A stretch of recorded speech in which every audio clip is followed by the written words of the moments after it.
बहुत बहुत धन्यवाद।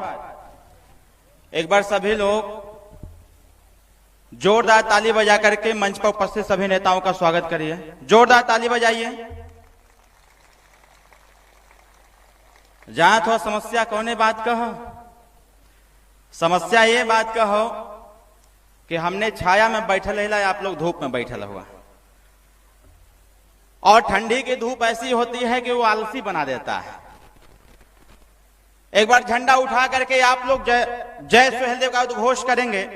जेकरे जेकरे हाथे में झंडा बा वो झंडा ऊपर उठावे और उठा के जय सुहेलदेव बोला। हम बोला ओकरे बाद आपके बोले के हम जय सुहेलदेव, जय सुहेलदेव।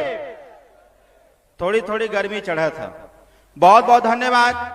कुछ कहने से पहले चक्रवर्ती सम्राट राष्ट्रवीर राजभर महाराजा सुहेलदेव जी के साथ साथ इस देश में निवास करने वाले सभी जाति धर्म के महापुरुषों के चरणों में श्रद्धा का 2 पुष्प अर्पित करता हूं। मंच पे विराजमान सुहेलदेव भारतीय समाज पार्टी के राष्ट्रीय अध्यक्ष माननीय नेताजी, इस कार्यक्रम के मुख्य अतिथि एवं विशिष्ट अतिथि, हमारे मंच पर उपस्थित समाजवादी पार्टी के तमाम हमारे जिले, मंडल, प्रदेश, पूर्व मंत्री, पूर्व विधायक, पूर्व सांसद, सभी साथियों का बहुत बहुत स्वागत करता हूं। हमारे घटक दल भागीदारी संकल्प मोर्चा में शामिल अनिल चौहान जी, हमारे राम सागर बिंद जी, प्रेमचंद प्रजापति जी, तमाम साथियों का मैं बहुत बहुत स्वागत करता हूं। सुरक्षा में लगे सुरक्षा कर्मी अधिकारी साथियों, मीडिया बंधुओं और नौजवान साथियों, माताओं और बहनों, मैं आपका बहुत बहुत धन्यवाद और बहुत बहुत स्वागत करता हूं। कम समय में आप लोग, क्योंकि यहाँ पूर्व से कार्यक्रम निर्धारित था और सरकार के दबाव में होने के नाते यहाँ के प्रशासन ने कार्यक्रम की अनुमति नहीं दिया था। फिर हम लोगों ने थोड़ा सा प्रयास किया कि कुशीनगर के लोगों से हम लोगों ने वादा किया था कि मैं आपके बीच में आऊंगा और आकर के जो भागीदारी संकल्प मोर्चा के नीति और सिद्धांत है उसको बताने का प्रयास किया जाएगा। प्रशासन ने फिर एक बार परमिशन कैंसिल कर दिया। बहुत दबाव के बाद, बहुत प्रेशर बनाने के बाद आज कार्यक्रम करने की अनुमति प्रदान किया गया। साथियों, यहाँ पर उपस्थित आप सभी लोग, हम जानते हैं कि आप अपने नेताजी को सुनना चाहते हैं। हम जानते हैं आप लोगों ने अपने अपने साधन का प्रयोग करके, क्योंकि आज जिसकी सरकार है वर्तमान समय में भारतीय जनता पार्टी की सरकार, भीड़ जुटाने के लिए सरकारी तंत्रों का प्रयोग करती है और सरकारी तंत्रों का प्रयोग करके वो आपके पैसे का प्रयोग करके, जो आप टैक्स के माध्यम से आप सरकार को पैसा देने का कार्य करते हैं, उस पैसे का प्रयोग भारतीय जनता पार्टी अपनी भीड़ जुटाने का प्रयास करती है। कहीं न कहीं इस बात को मैं सिद्ध करना चाहूंगा कि आज यहाँ पर आए हुए लोग, मैं जानता हूं हमारे चारों तरफ लोग खड़े हुए लोग हैं, इन्होंने संकल्पित भाव से तय किया हुआ है कि आने वाले 2022 में माननीय अखिलेश यादव जी को मुख्यमंत्री बना करके हम अपनी व्यवस्था का संचालन कर लेंगे। भारतीय जनता पार्टी के साथ हम जाने का काम नहीं करेंगे। आप बतावा, 2-3 थे प्रश्न हमारा हो, ये बतावा ये सरकार से हमने परेशान हैला कि ना हैला? जोर से बोला, परेशानी बा कि ना बा?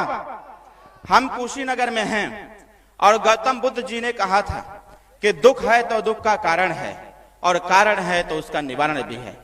साथियों, दुख इस बात का है कि आप थाने पर जाओ अपनी समस्या को लेकर के, थाने पर बिना पैसे में आपकी सुनवाई नहीं होने वाली है। दुख इस बात का है आप तहसील पे जाओ अपनी समस्या लेकर के, तो तहसील पर आपकी सुनवाई होने वाली नहीं है। आप जाओ अपने विद्यालय पर, वहां बिना पैसे में आपको शिक्षा मिलने वाला नहीं है। कहने का तात्पर्य है साथियों, देश के भारतीय संविधान में निहित समता, स्वतंत्रता, बंधुत्व और न्याय वो तार-तार हो गया है। इसको बदलने का काम उत्तर प्रदेश में देश और प्रदेश के नौजवानों के हक, हिस्साधिकार और मानव सम्मान और स्वाभिमान की लड़ाई को लड़ने का कार्य कर रहा है। तो सुहेलदेव भारतीय समाज पार्टी, समाजवादी पार्टी भागीदारी संकल्प मोर्चा करने का कार्य करेगी। मेरा आपसे एक निवेदन होगा, ये बहुरूपिया भारतीय जनता पार्टी के लोग आपके बीच में जाएंगे। जरा देखो, मैं तो समझ नहीं पाता हूं, ये देश 21वीं सदी के दौर से गुजर रहा है। हर हाथ में मोबाइल हो गया, आज हर हाथ में मोबाइल हो गया, एंड्रॉइड फोन हो गया, टच फोन हो गया। उसके बाद भी आज सरकार, जिस सरकार को आज रोजगार देना चाहिए, जिस सरकार को नेशनल शिक्षा देनी चाहिए, जिस सरकार को महिला सुरक्षा देनी चाहिए, जिस सरकार को गरीबों का कल्याण करना चाहिए, जिस सरकार को बेरोजगार नौजवानों को रोजगार देना चाहिए, जिस सरकार को पढ़े लिखे नौजवानों को नौकरी देना चाहिए, ये गद्दार सरकार 21वीं सदी में आपको 5 किलो चावल 5 किलो गेहूं पर भरमाने का काम करते हैं। इसी बात को देखते हुए हम लोगों ने तय किया कि जिस दिन सुहेलदेव भारतीय समाज पार्टी समाजवादी पार्टी की सरकार बनेगी और सरकार बना करके माननीय अखिलेश यादव जी को मुख्यमंत्री बना करके तय किया जाएगा, ये देश में अगर हम है तो हम के हिस्सा मिले के चाहिए। साथियों, अभी परसों की इतनी बड़ी घटना, एक तरफ हमारी सरकार कह रही है अधिकारी बहुत अच्छा कार्य कर रहे हैं, उत्तर प्रदेश में भ्रष्टाचार का नामो निशान नहीं है। अभी परसों के डेट में साथियों 21 लाख नौजवानों के पेट पर लात मार दिया गया, उनके भविष्य को अंधकार में रख दिया गया। मैं इस बात को कहना चाहता हूं, यह सरकार भ्रष्टाचार की बात करती है। जरा आज का पेपर उठा के देख लो, इसी सरकार के टॉप 10 के 5 अधिकारी भ्रष्टाचार में लिप्त हुए और यूपी टेट का जो पेपर लीक हुआ वो यहाँ के अधिकारियों के माध्यम से साथियों किया गया, आज फ्रंट पेज पर छपा हुआ है। यह सरकार बदलने की आवश्यकता है। 2017 से 2021 तक 12 ऐसे पेपर थे जिसको आउट करवाया गया सरकार के माध्यम से। साथियों, नौजवान भाइयों, आप जरा पूर्व के कार्यकाल को देखो।